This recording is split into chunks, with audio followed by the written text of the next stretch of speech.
Welcome back to my channel, Ramir Boulder. Mga kaganapang napapanahon, ah, ito po, ang sinasabi po, may mga walo na po ang kabilang sa mga dating lokal na opisyal at mga pribadong individual ang hinahawakan na ng mga otoridad. Ano? Ito po ang ibinunyag kamakailan sa mga panibagong video ni Pangulong BBM. Kaya nga lang po, ang masaklap po rito ay may mga at large, na kagaya ni Saldico na hindi malaman kung saang bansa siya naroon ngayon. Kasalukuyang pinaghahanap po siya ano ng ating pamahalaan upang mapanagot sa mga kasong kinasasangkutan niya sa flood control scam. Pero po, ito po ang maganda ngayon dahil po may mga may mga walo na sa kanila ang hawak na po ng autoridad.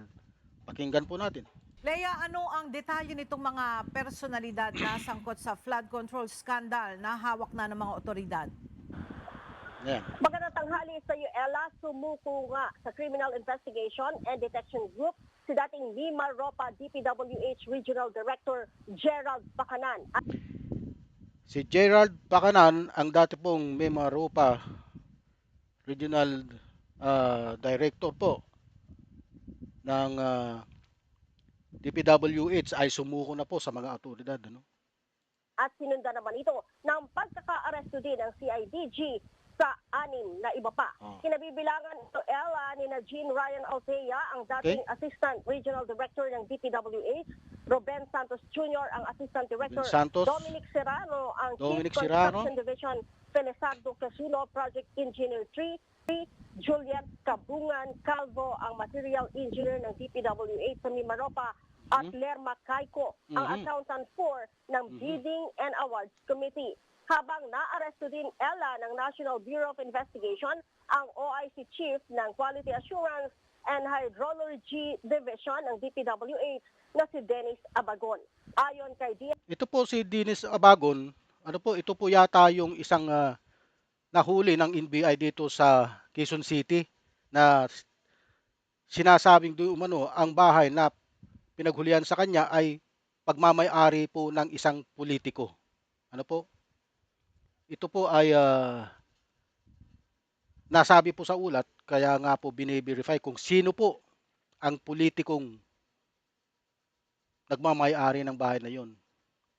I-accomplish po ito. Bakit po nila tinatago ang isang may warrant of arrest? Ano po? Oh.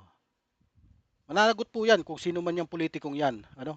DILG Secretary John Vic Rimulya, nagpapatuloy ang ginagawang paghahanap sa 8 iba pang akusado. Aniya, 4 sa mga ito ang natukoy na nakalabas na ng bansa kung saan 4 daw po ang mga natukoy kung saan nakalabas na ito ng bansa at kasama po diyan sa 4 ay si Saldico. Ano po? Nauna na po yun. Agosto pa, lumayas na po rito sa Pilipinas noon. At wala pong balak na bumalik sa ating bansa. No?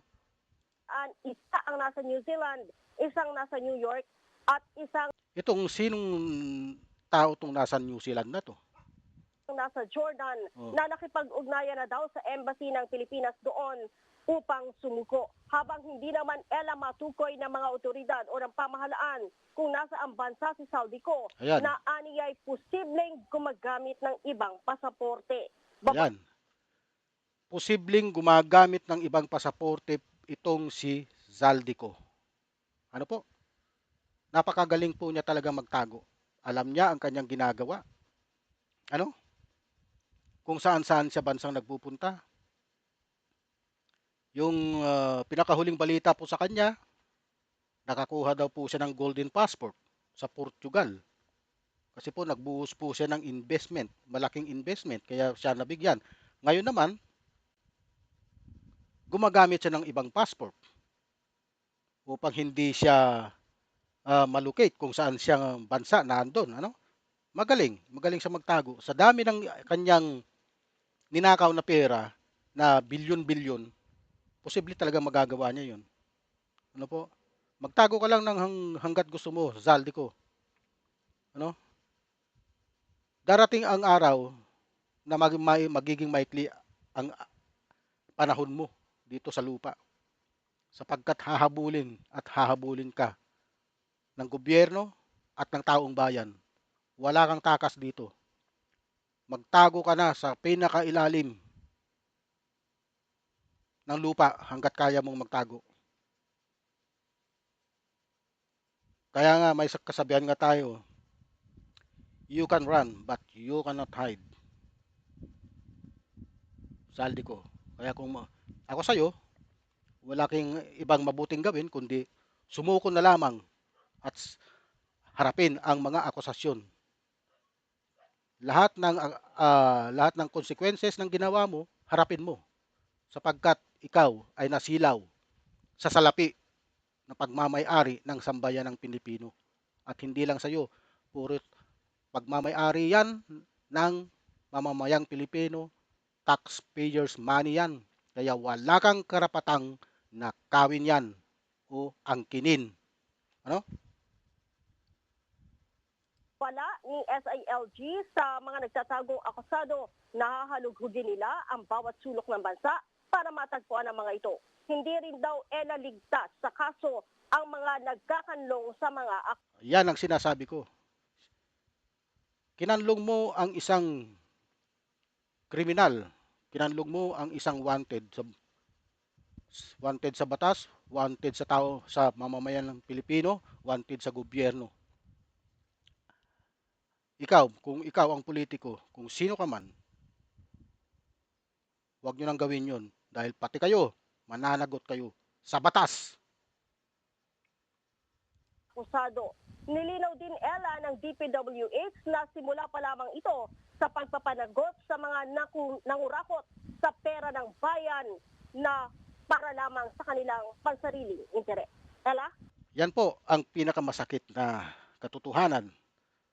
Kukurakutin nyo ang pera ng bayan. Ano? Bakit? Anong dahilan nyo? Dahil pansarili nyong interest. Gusto nyong yumaman ng biglaan. Ha? Ano naman ang karapatan nyo? Ha? Na kumuha ng perang hindi nyo. Ha? Napakaraming mahirap, naghihirap. Tapos kayo, nagtatamasa kayo sa mga perang hindi sa inyo. Ano kayo? Ha? Kayo, mga involved dito sa scam na to. Mga wala kayong puso, wala kayong kaluluwa. Dapat sa inyo, makulong ng habang buhay. Ano? Alright, maraming salamat, Leia Ilagan. Ayan po ang mga pangyayari sa puntong ito. Kailangan po nating ipaglaban kung ano ang tama. Ano po? Kung ano ang tama, yun po ang gawin natin, ha? Huwag po tayong masilaw sa salapi sapagkat wala pong patutunguhan yang ginagawa ninyo. Ang pera ng taong bayan ay para sa taong bayan, para sa proyekto, para sa mga pagpapakanda ng ating bayan, ng ating bansa. Pero kung ganyan, ang mga opisyalis na namumuno sa atin, kailangan nyo pong managot. Okay? Hanggang dito na lamang po. Huwag nyo pong kalimutan, like, subscribe, at share. Ramir Boulder po. Pati na rin po sa aking page, Facebook page, Ramir Boulder po. Marami pong salamat.